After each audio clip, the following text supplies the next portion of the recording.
Xuddi Rasululloh meni quchoqlab turibdi-da, Said Abror qo'y, hammasi o'tib ketadi. Kuyinma bu dunyoni tashvishlariga deyotganday bo'ldi. Tasavvur qiling. Agar payg'ambar alayhissalom 1 soatga uyingizga mehmonga kiraman desa, nimalar qilgan bo'lar edingiz? Qanday ahvolga tushardingiz? Agar bir kun uyingda tunab qolaman desachi, agar 1 oy uyingda mehmon bo'laman desachi. Bir tasavvur qilib ko'ring-a, Rasululloh sallallohu alayhi vasallam tiriklar va 1 oyga uyingizga mehmonga kelyapti. 1 oyga.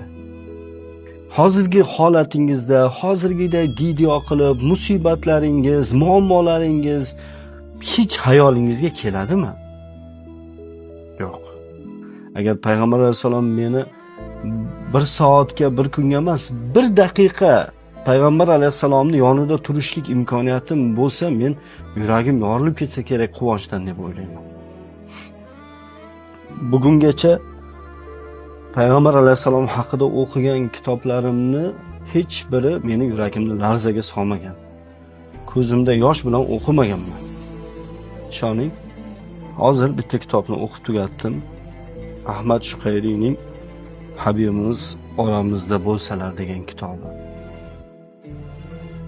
Rostini aytaman, hozir ham videoga olish uchun ko'z yoshlarimni artdim. Hech bir kitob meni unchalik yig'latmagan. Hech bir kitob. Ishoning, umuman bu kitobgacha bo'lgan paytda men payg'ambarimiz haqidagi kitoblarni shunchaki o'qib o'tib ketgan ekanman. Lekin bu kitobda payg'ambar alayhisalom bilan men gaplashganday bo'ldim. Xuddi Rasululloh meni quchoqlab turibdi-da, Said Abror qo'y, hammasi o'tib ketadi. Kuyinma bu dunyoni tashvishlariga deyotganday bo'ldi. Tugaydi hammasi bolam, ummatim, Said Abror, biz birgalikda jannatga kiramiz deganday bo'ldi. Va sizlarga ham ilindim shu kitob. O'qib chiqing albatta. Inshaalloh jannatlarga birga kirish nasib etsin payg'ambar alayhisalom.